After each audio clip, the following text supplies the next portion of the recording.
આગળ વધીએ અને આપની કંપનીમાં હવે કંપનીના મેનેજમેન્ટ સાથે ચર્ચા કરીએ। અત્યારે આપણી સાથે જોડાઈ રહ્યા છે કેએસસી इंटरनेशनलના एमडी અને सीईओ विमल केजरीवाल। सर गुड आफ्टरनून, स्वागत है आपका सीएनबीसी बाजार पर। सर एक शुरुआत करेंगे सबसे पहले डेटा सेंटर अपॉर्चुनिटी के साथ। सर जैसे भारत में हम देख रहे हैं डेटा सेंटर कैपेसिटी काफ़ी एक्सपैंड हो रही है sir rapidly with AI, cloud and digitalization tailwinds. तो सर ये जानना चाहेंगे कैसे अपॉर्चुनिटी साइज आप देख रहे हैं इवॉल्व होती over the next 3 to 5 years। चांदनी जी नमस्कार। देखिए आज की तारीख में इंडिया में करीब डेटा सेंटर करीब 1.5 गीगावाट के आसपास का है। जो अभी चर्चा हो रही है उसके हिसाब से करीब करीब 8 से 10 गीगावाट तक के 2030 तक लग जाएंगे।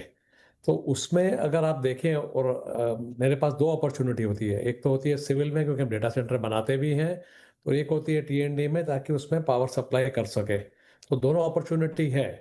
तो सिविल में अभी तक हमने करीब 5 डेटा सेंटर बनाए हैं। 800-900 करोड़ की हमारी रेवेन्यू रही है उसके ऊपर। और ट्रांसमिशन में तो डायरेक्टली तो नहीं किया, बट अभी एक काम कर रहे हैं अबू धाबी में जो डेटा सेंटर के लिए इंडिया के अलावा, और इंडिया में भी कई जगह पे बातचीत चल रही है डेटा सेंटर स्पेसिफिक लाइंस बनाने की। तो अपॉर्चुनिटी वैसे काफ़ी है।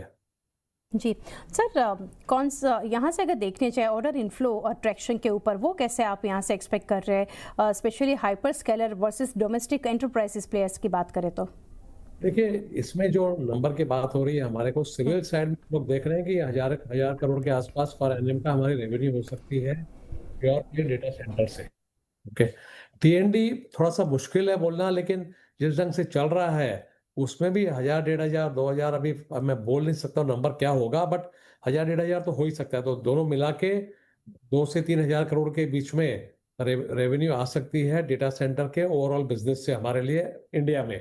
इंडिया के बाहर भी कर रहे हैं, यूएई में कर रहे हैं, यूएस में काफ़ी सप्लाई हो रही है हमारी जो लाइंस डेटा सेंटर के लिए बन रही है। विमल सर और एक चीज़ समझना चाहेंगे आपसे, ये जो अपॉर्चुनिटी हम देख रहे हैं तो लार्जली मेट्रो सेंट्रिक है, लाइक मुंबई, चेन्नई या फिर नोएडा की अगर बात करें, या फिर टियर 2 डिमांड जो है वो भी इमर्ज होती है आप देख रहे हैं? अभी तक टियर 2 में डिमांड दिखी नहीं है। जैसे हमने जो डेटा सेंटर बनाए हैं नॉर्म बम्बई में बनाए हैं, कलकत्ता में बनाए हैं, दिल्ली में बनाए हैं, और एक हमने वाइजैक वगैरह में या हैदराबाद में बनाया है डीआरडीओ के लिए।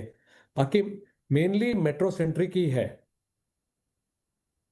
और current data centre order book contribution की सर बात करें यहाँ से तो वो देखने जाए ओवरऑल प्रोजेक्ट कॉम्प्लेक्सिटी वो कैसे आप देख रहे हैं, या फिर अगर स्केल इसकी बात करें फॉर FY27 ये जो अभी data centre order book contribution है स्केल अप होते कैसे देखेंगे फाइनेंशियल 27 के लिए, वो समझना चाहेंगे।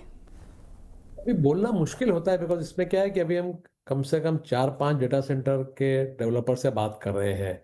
अगर समझिए कि 5 ऑर्डर आ गए तो 2-3 हजार करोड़ के ऑर्डर आ सकते हैं। 1 या 2 आते हैं तो 1000 करोड़ हो सकता है, बट टारगेट ये है कि कम से कम 1.5-2 हजार करोड़ का minimum order book order intake हमारा FY27 में डेटा सेंटर से होना चाहिए ऑन द सिविल साइड। टीएनडी में तो डेफिनेटली कम से कम 2-3 ऑर्डर तो आएंगे, तो 1-1.5 हजार करोड़ की मिनिमम टीएनडी में ऑर्डर बुक आएगी डेटा सेंटर के लिए स्पेसिफिकली मैं बोल रहा हूँ। तो दोनों मिला के वही 2-2.5 हजार करोड़ की हमारे को ऑर्डर इनटेक होनी चाहिए अगले साल में डेटा सेंटर रिलेटेड।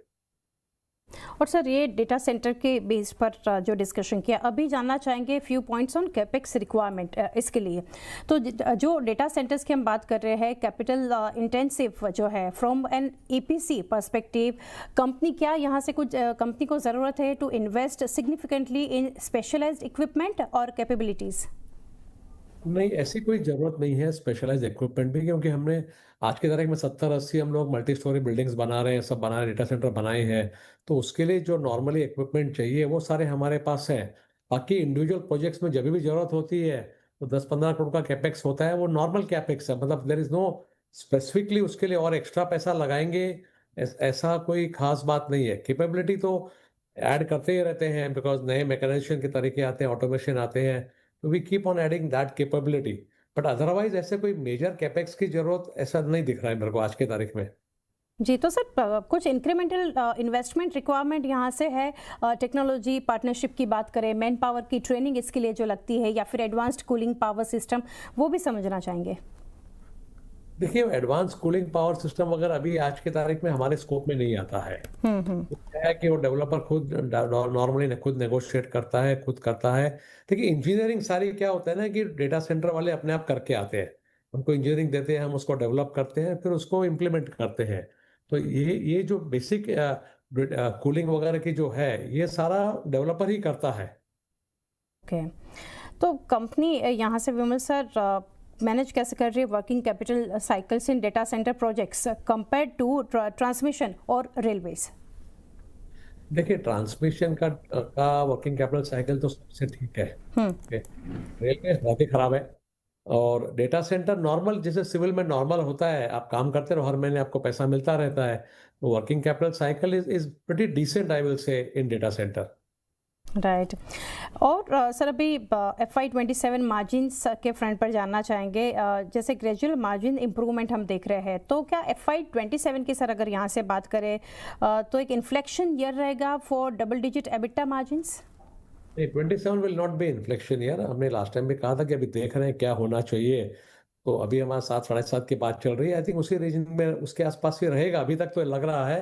अब देखिए, देखते हैं कुछ दिनों के बाद, अप्रैल मई में पता चलेगा जब बजट वगैरह बनेंगे, ऑर्डर्स जब फाइनल हो जाएंगे हमारे, तब क्या मार्जिन ट्रेजेक्ट्री रहेगी FY27 में। FY28 की बात हम कर रहे थे इन्फ्लेक्शन की। और ये जो मार्जिन एक्सपेंशन की जो बात कर रहे हैं वो यहाँ से मतलब कैसे ड्राइव होगा वो समझना चाहेंगे। लाइक बेटर मिक्स हो गया या फिर ऑपरेटिंग लेवरेज और एग्जीक्यूशन एफिशिएंसी, वो भी समझना चाहेंगे। दो तीन चीजें होगी। एक तो ऑब्वियसली बेटर मार्जिन्स होगी, क्योंकि प्रोजेक्ट साइजेस हमारे बढ़ रहे हैं, हमने नंबर ऑफ प्रोजेक्ट्स लेने कम कर दिए। सिविल में पहले हम लोग 100 150 पे लेते थे, आजकल 300 400 के नीचे नहीं लेते हैं। ट्रांसमिशन में भी क्या, overall project sizes are going up. तो एक तो उससे आएगा। एक ऑब्वियसली हमारा जो नॉर्मल ग्रोथ है, 10-15% का जो ग्रोथ करते हैं, तो लिवरेज भी डेफिनेटली आएगा। तीसरा, हमारा जो मार्जिन कम हो रहा है, हमारे जो पुराने प्रोजेक्ट है जिसको हम लेगेसी वगैरह बोलते हैं, खासकर रेलवे और सिविल में, वो सारे खत्म हो रहे हैं। तो जो मार्जिन में नेगेटिविटी आती है, वो नेगेटिविटी आगे जाके अगले साल के तक खत्म हो जानी चाहिए। तो इसलिए इन्फ्लेक्शन की बात कर रहे हैं ना, FY28 में वो बात हो रही है। एंड लास्टली विमल से जानेंगे यहाँ से मार्जिन्स के फ्रंट पर जो मार्जिन प्रोफाइल कैसे डिफर होती है आप देख रहे हैं between domestic versus international projects? मुश्किल है बताना है कि डोमेस्टिक के मतलब, to me margin is always project specific.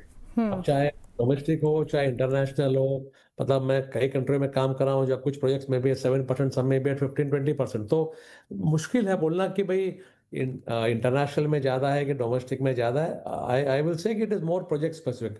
और डोमेस्टिक में भी हमने काफ़ी अच्छे मार्जिन कमाए हैं कुछ प्रोजेक्ट्स में। तो प्रोजेक्ट के साइज पे, प्रोजेक्ट कितना डिफिकल्ट है, मतलब मेरे पास क्या एडवांटेज है काम करने के, वो उसी के ऊपर डिपेंड करेगा। मतलब जोग्राफिकली कैटेगराइज करना थोड़ा मुश्किल है। जी sir, Vimal sir, thank you, काफ़ी डिटेल्स हमारे साथ शेयर की on data centre and margins front. Thank you sir for connecting and best wishes for coming quarters. Thank you. Thank you so much. Thank you. KC ઇન્ટરનેશનલના management સાથે આપણે ચર્ચા કરી overall data centre જે છે એ કઈ રીતના એને લઈને યોજના છે અને આવનારા સમયમાં કઈ રીતે માર્જિન્સ પર પણ કંપનીનો વ્યૂ બનતો જોઈ રહ્યા છે। સ્ટોક પ્રાઇસ પર નજર કરીએ, અત્યારે ડેઝ લોના લેવલ પર કારોબાર કરી રહ્યો છે। 578ના લેવલ્સ છે, 0.5% ઘટાડા સાથે KC ઇન્ટરનેશનલ। એ સાથે જ સમય થયો છે હાલ હવે એક બ્રેક